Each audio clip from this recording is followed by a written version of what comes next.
All of us like to think that our actions and reactions are a result of logical thought processes, but the fact is that suggestion influences our thinking a great deal more than logic.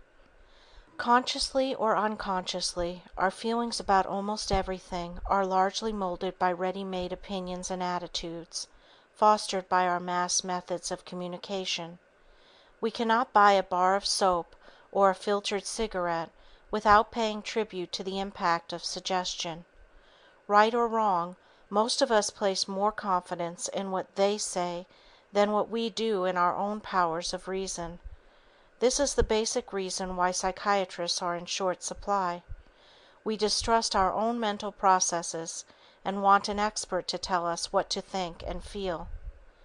Despite this tendency to adopt our attitudes from others, man has always been dimly aware that he can influence his own destiny by directing his thoughts and actions into constructive channels.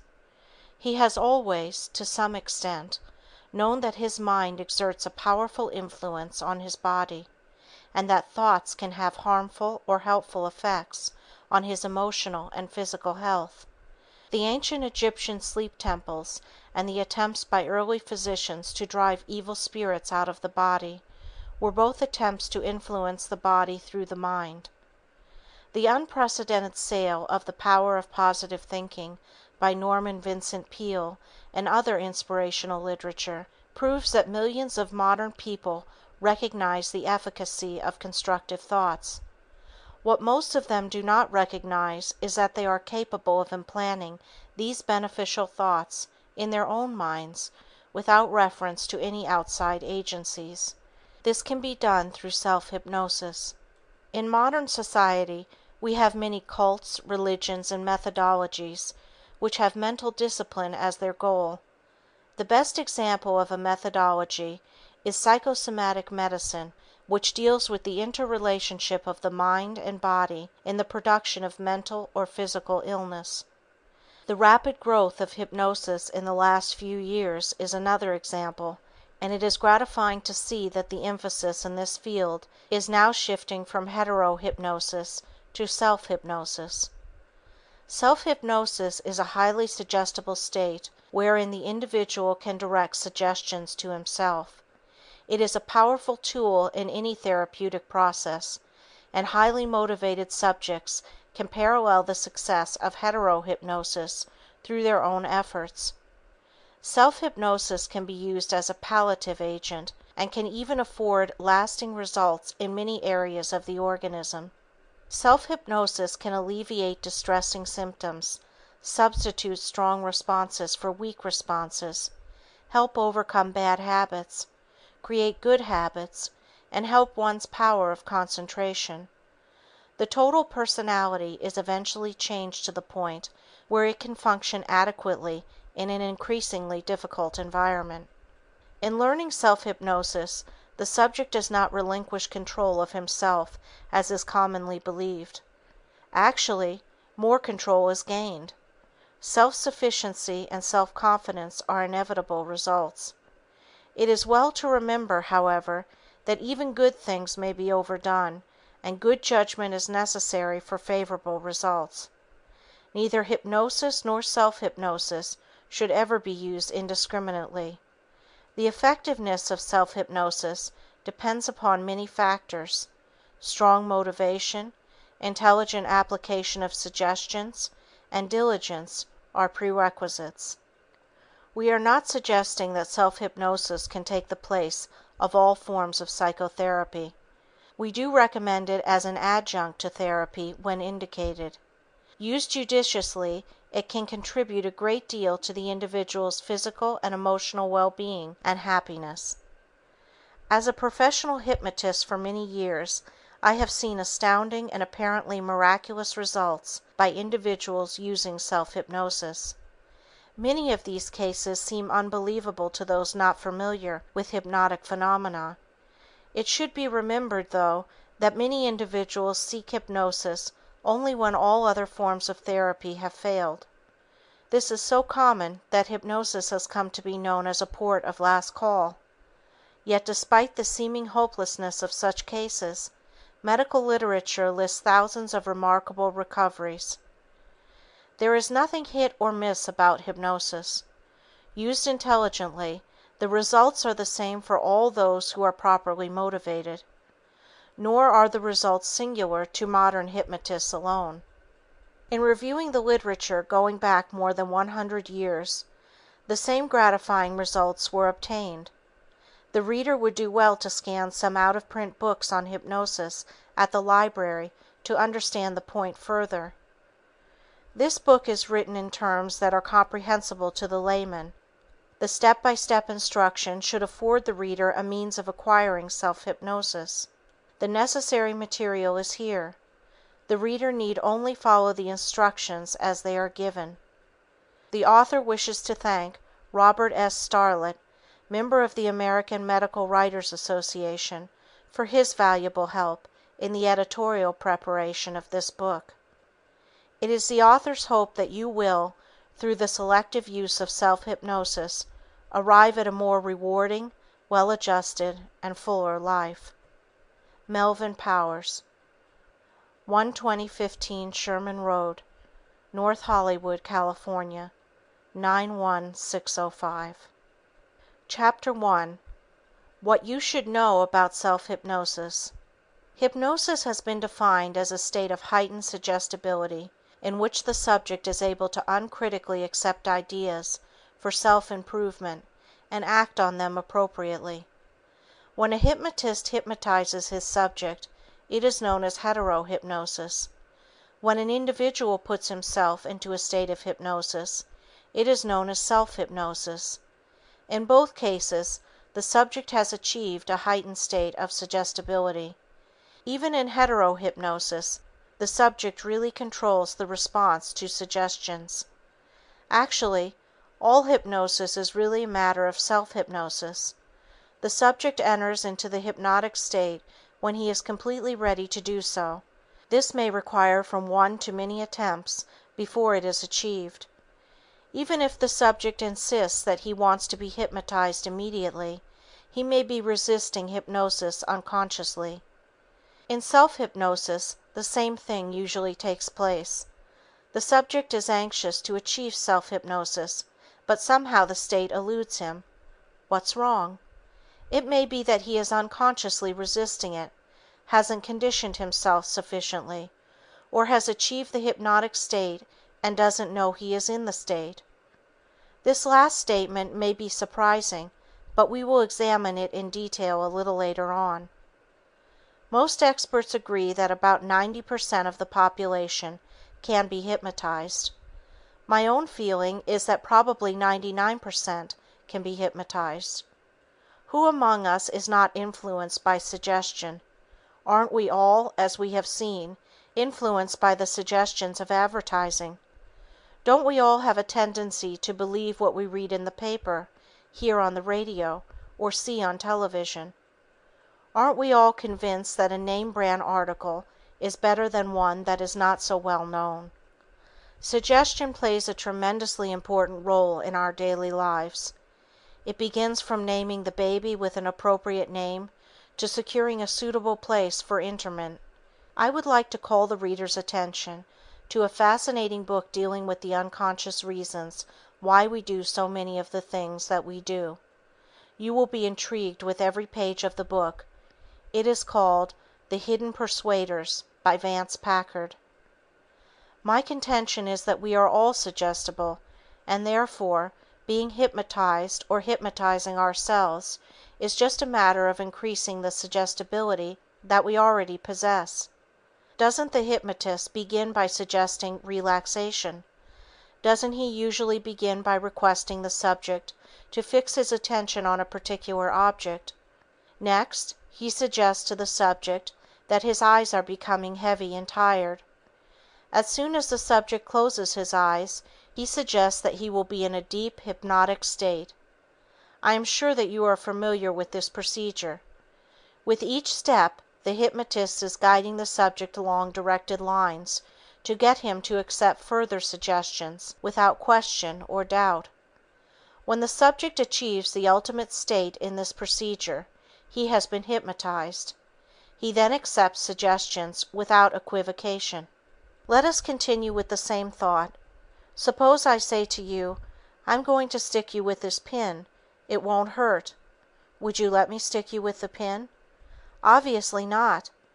Let us suppose that you have been hypnotized, and I repeat the same suggestion. What happens then?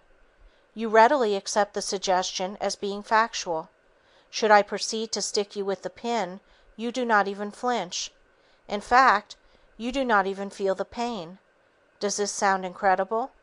Isn't this exactly the same procedure that the dentist uses with his patient when he has hypnotized him for the purpose of painless dentistry? Achieving hypnosis, therefore, is a matter of directing this suggestibility that we all possess into the channels that will finally produce the hypnotic state. It can be much more complicated than this explanation in many cases, but let us use this as a working premise. Everyone can be hypnotized.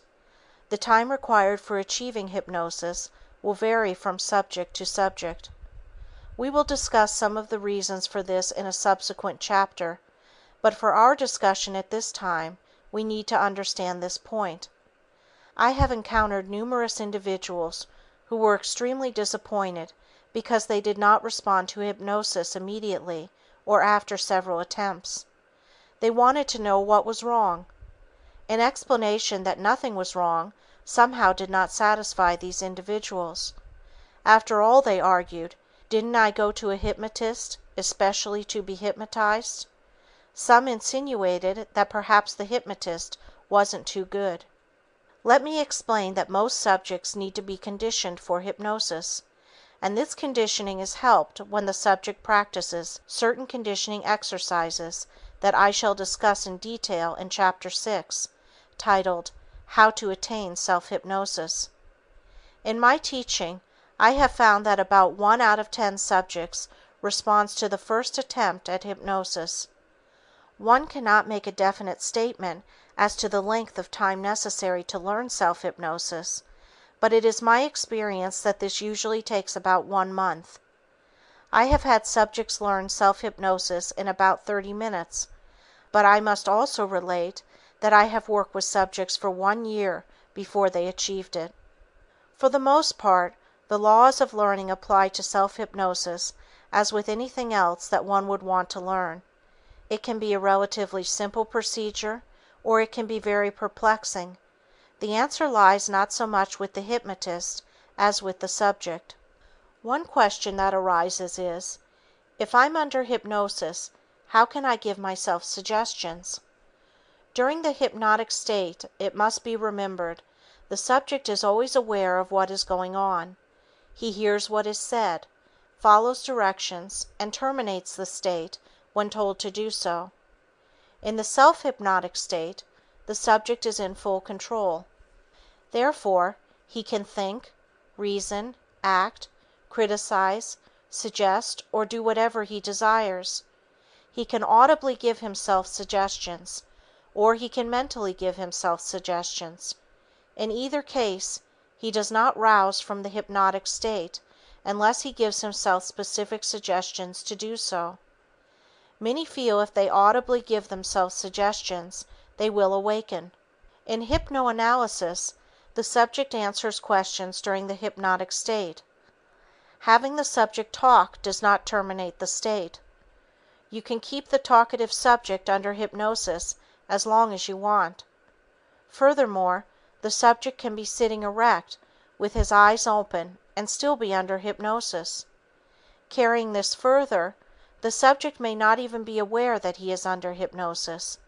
He can be given a cue not to remember when the therapist makes a certain motion or says a certain word that he will go back into the hypnotic state, but still keep his eyes open.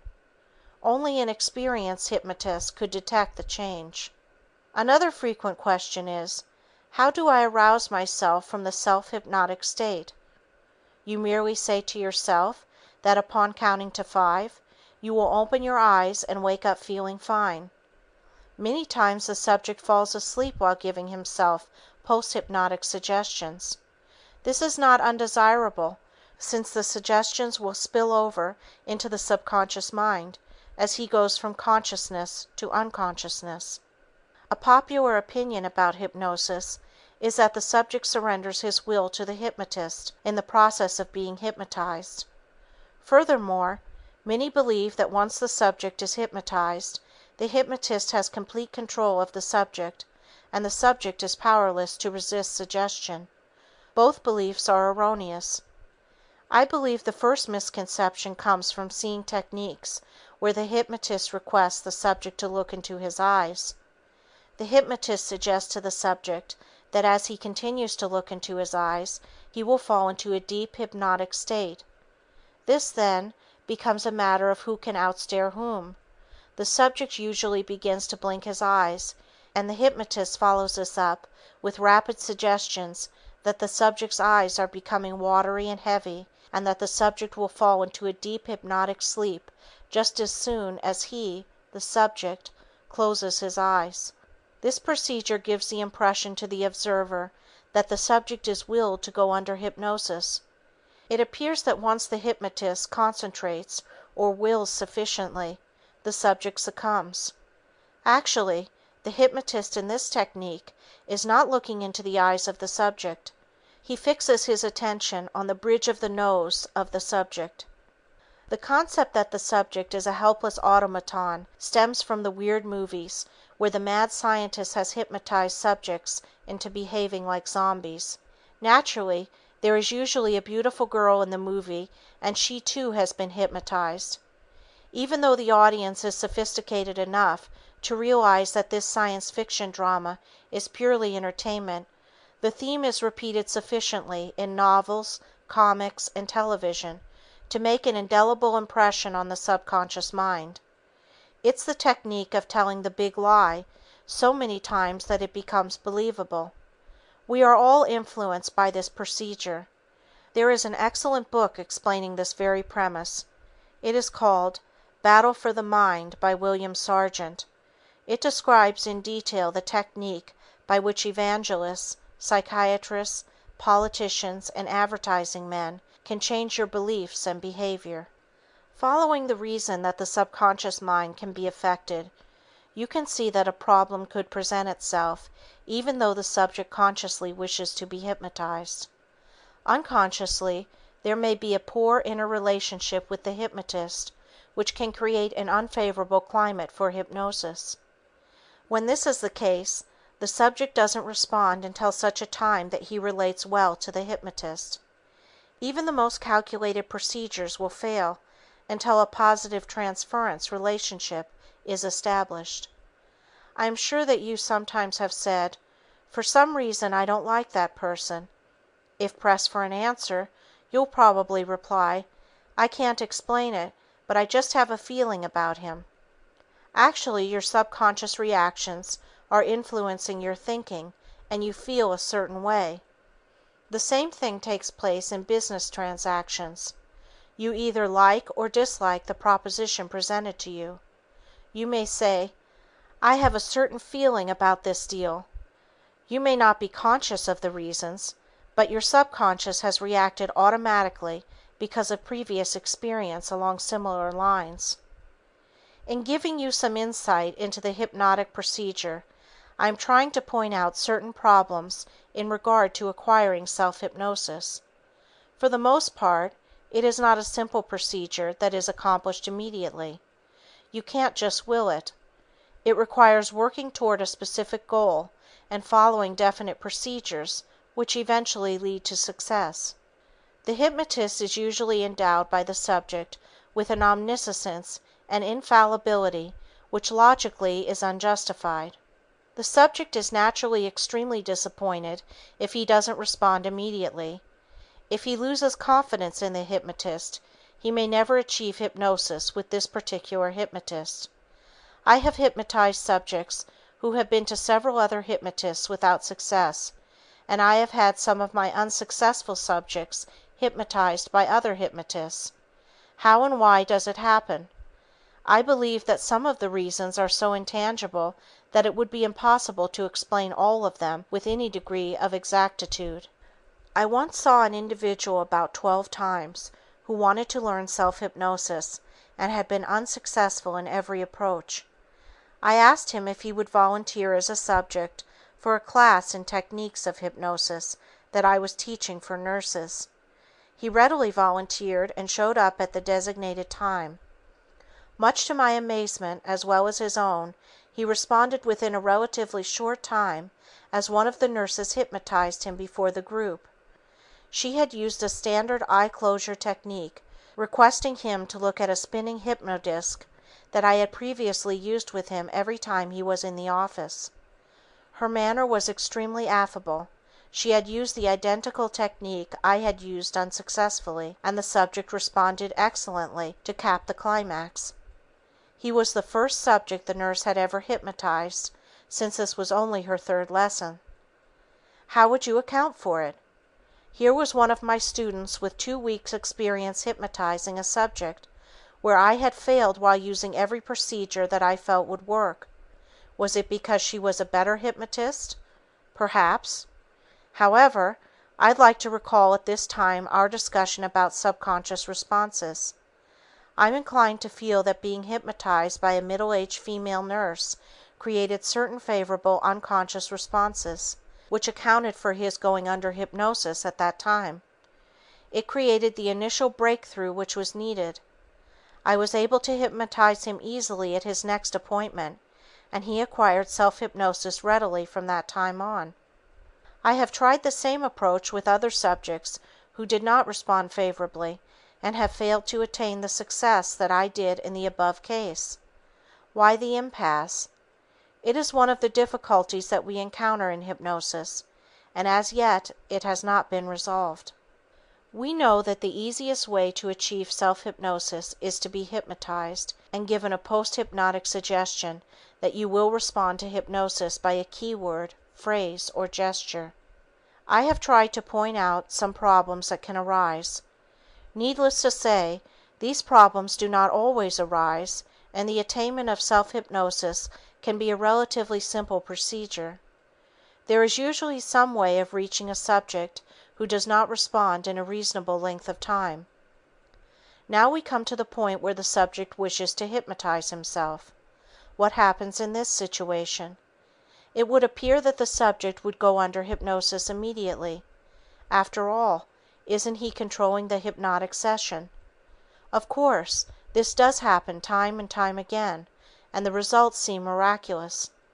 I receive mail constantly from readers of several of my other books on hypnosis, telling me how they were able to achieve certain goals that they never dreamed possible. They write that they have achieved self-confidence and complete self-mastery, and have been able to overcome problems that had plagued them for many years. These problems not only include strictly psychological troubles, but many psychosomatic symptoms as well. Many have remarked at the ease in which they were able to achieve self-hypnosis and the results they wanted. For them it was as simple as following a do-it-yourself book. Others write about the difficulty they encounter and ask what to do about it. It is my hope that this book will shed some light for those who have experienced difficulty in learning self-hypnosis. We shall discuss many phases of hypnosis with the emphasis on self-hypnosis. We'll discuss its many ramifications and try not to leave out anything helpful in our discussion. If you follow the instructions and exercises that I give you assiduously, you will be able to achieve a depth of self-hypnosis suitable for solving many of your personal problems. End of foreword and Chapter 1. Recording by Andrea Fiore.